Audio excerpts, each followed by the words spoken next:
AS Douanes just blew out the US Monastir team 76-15. And let's just talk about this. This USM team, this version of the USM team, I must just say this team has just fallen off. This is a team that doesn't look like it's a threat. And they've just been they got beaten in the first game by APR.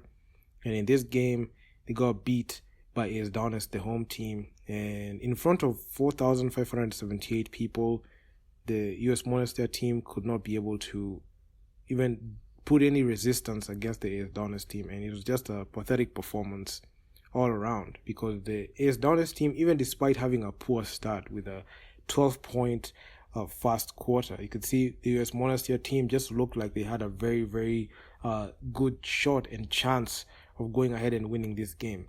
And they started this game with a 17-point first quarter, but in the second, you could see the AS Douanes team just knew the strategy that they needed to set up for the remainder of the game. As from the second quarter, they did not look back. They had a very good quarter with 20 points to US Monastir's 14. And in the third quarter, at the start of the second half, it was just a defensive affair from both teams. But in the fourth, that's where the AS Douanes team just came in and dropped in the hammer blow on the US Monastir, and they won that quarter with a quarter-high 30 points for the third.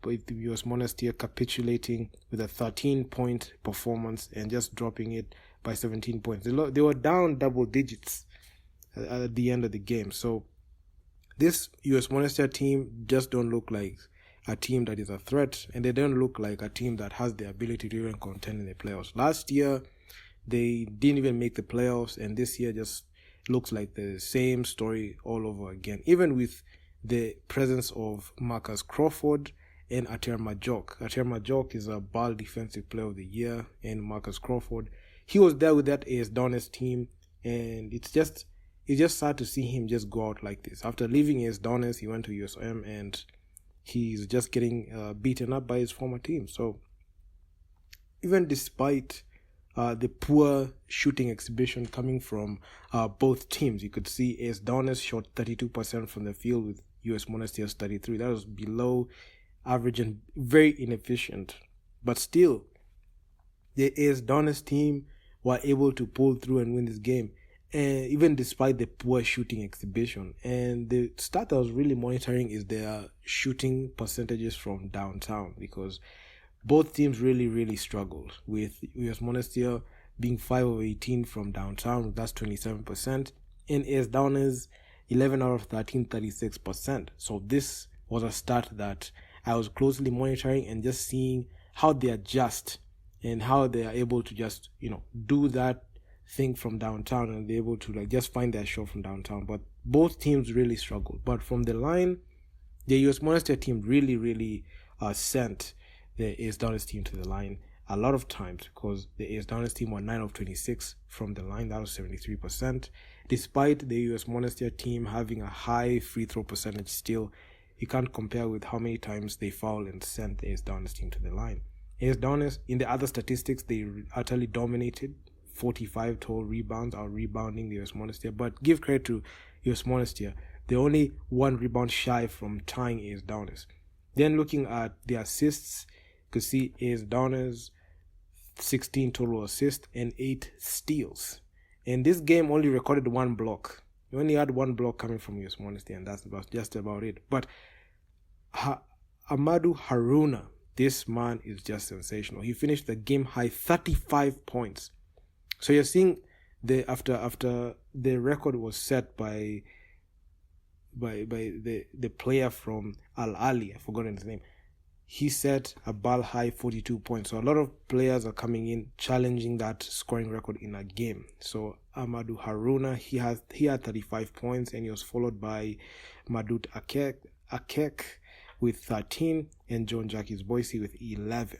So you can see in scoring, Amadou Haruna, he has just been sensational. He had his moments when he was playing under Coach Liz Mills, and he had his breakout performances then, and he has just solidified himself as a number one scoring option on offense. Then on the other side in the USM team, you have George Williams. The last time we saw George play was when he was playing with KPA, when he stunk it out but USM picked him up and he led USM in scoring with 16 points, which an abysmal 16 points.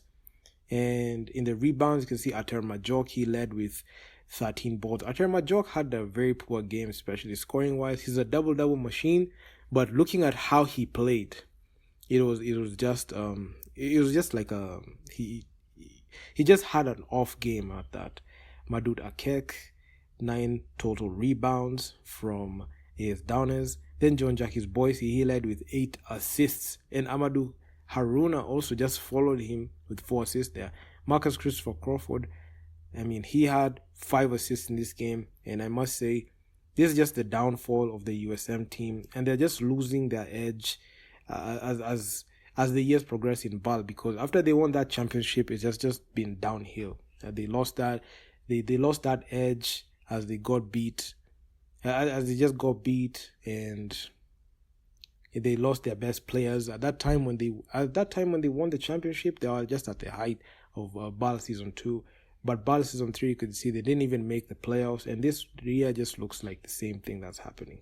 But give credit to AS Douanes because they made some very good signings there. You could see Amadou Haruna is just good.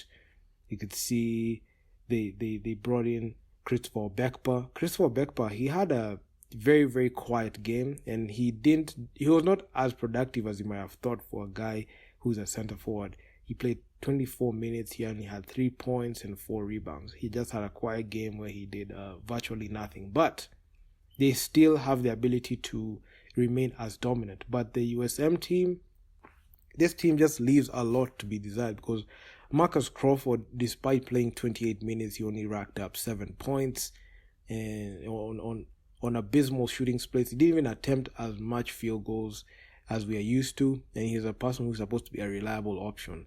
And he struggled with this game with 5 turnovers. He had the most turnovers out of the 17 turnovers that the USM team had. He had 5 of them, so you could see he was not a person that you could rely on to take care of the basketball. And also Ater Majok, he was horrendous. He played 33 minutes. He was 1 of 4 from the field. Didn't even make a lot of attempts scoring wise. He only had 6 points, and majority of these points were scored from the line. He didn't even miss a free throw. It was all Dennis Rodman there with 13 rebounds, and he had 2 turnovers. And it was just a very, very poor performance. Then George Williams, as I mentioned, he played 20 minutes. He had 16 points, 6 of 12 shooting, 50%. And he was the only bright spot on scoring, and that tells you a lot. And it tells you this team is just down bad. The Douanes team are the best. They are the better team, and they just exposed the US Monastir team for not being a team that has the ability to even contend. Maybe a 3rd or 4th spot is highly likely for USM. If they don't win the next 2 games, then it's just about it. And you could even see how good the AS Douanes team, even after the AS Douanes team went down against the River Hoopers, they knew that they had to bounce back, and they had to bounce back emphatically. The APR team, after they hit that game winner on not that game winner, but that game-tying shot to send the game to overtime, the USM team just crumbled, because the game that they played against the APR team was much more competitive than what we saw yesterday's game, and it was just a coming out party from this team, and you just wonder what is really going on in that USM team camp, because it's just sad. You don't expect a story team like this, a team that hails from a North African team that hails from Tunisia, just looking this bad. We expect sub-Saharan team to look like this, but not USM, because they come from Tunisia. They have players that are very experienced. They come from a team that is very storied when it comes to basketball. They have won multiple Afro baskets, and they don't have to look like this. I know we've got a couple of foreign players, some imports there, but the culture still remains the same. And USM just got embarrassed in front of 4,578 home fans from Senegal. So I mean, it just took the air out the USM team, and right now it's all downhill for them if they don't switch up and change up how they play. So that's just about it. So if you guys like the video, make sure you leave your feedback down in the comments. I must say I'm very grateful for you guys following the Facebook group. I will leave the link to it in the description box. So make sure to follow up the Facebook group that I created, the Basketball Africa League Forum. It's a very good place where if you want to get like the updates, instant updates of the games, some cutaways from the games, make sure to go check that out because the community is growing. Right now we are 1,100. Help me to get to at least 10,000 members in the group so that I can be able to reach as many. So with that out of the way, I'm out. Peace.